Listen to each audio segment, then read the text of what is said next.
In the Jubilee year of the catechesis until now, we have retraced the life of Jesus, following the Gospels from his birth to his death and resurrection.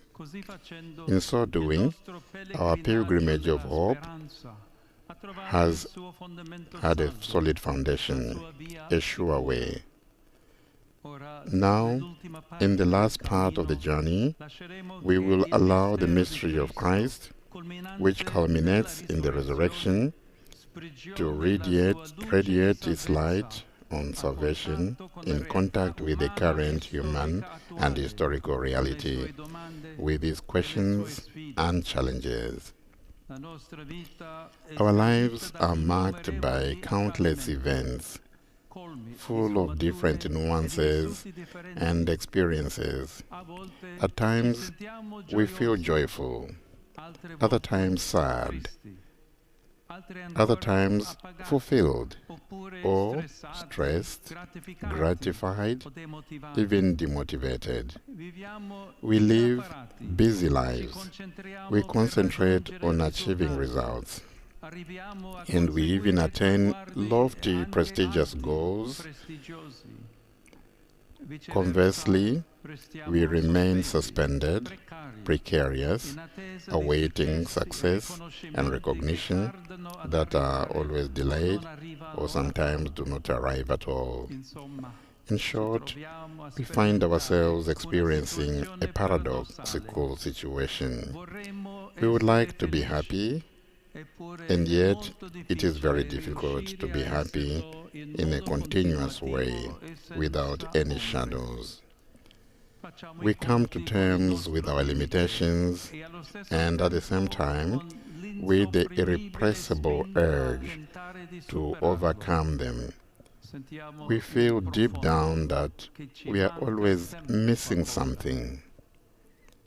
In truth, we were not created for lack, but for fullness, to rejoice in life and life in abundance, according to Jesus' expression in the Gospel of St. John.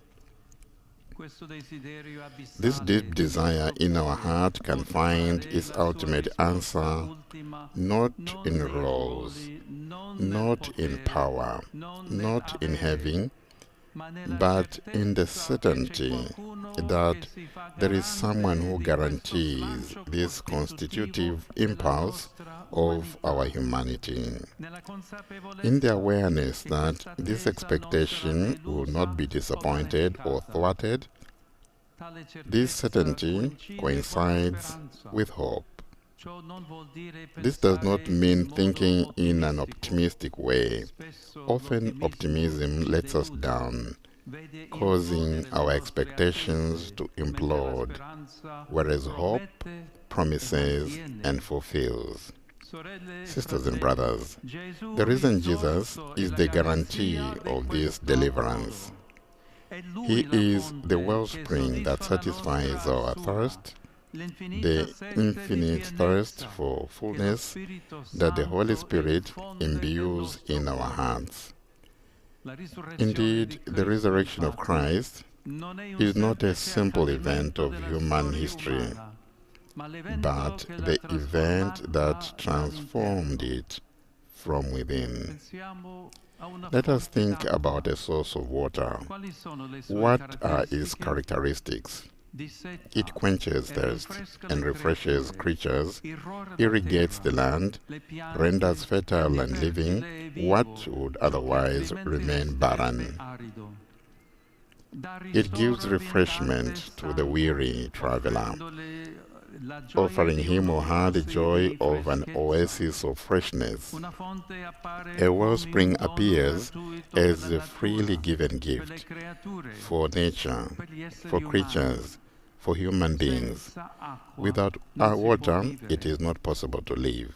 The reason one is the living wellspring that does not dry up and does not change. It always stays pure and ready for anyone who is thirsty. And the more we taste the mystery of God, the more we are attracted to it without ever becoming completely satiated.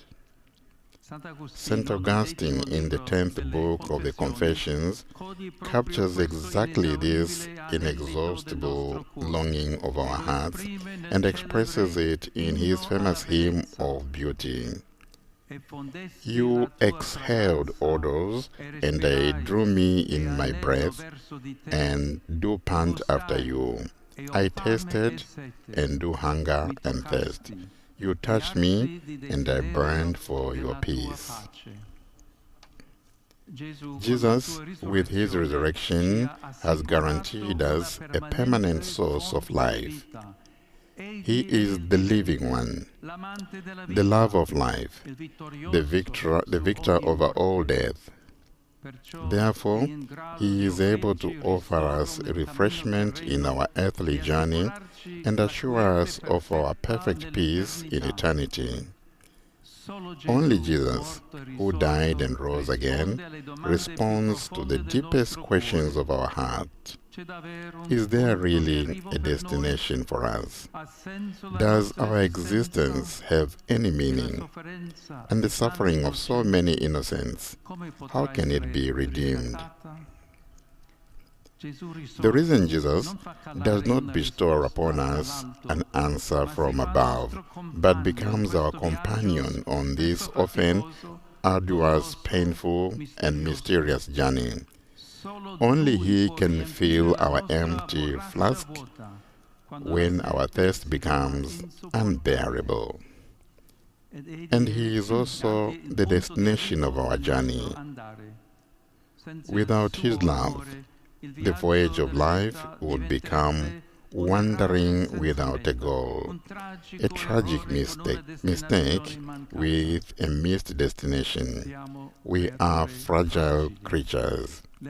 Mistakes are part of our humanity. It is the wound of sin that makes us fall, give up, despair. To rise again instead means to get up and stand on our feet. The risen one guarantees our arrival, leading us home where we are awaited, loved, and saved. To journey with him means to experience being sustained despite everything, to have our thirst quenched and to be refreshed in the hardships and the struggles that like heavy stones threaten to block or divert our history. Dear friends, from Christ's resurrection springs the hope that gives us a foretaste, despite the fatigue of living, of a deep and joyful calm, that peace that only he can give us in the end without end.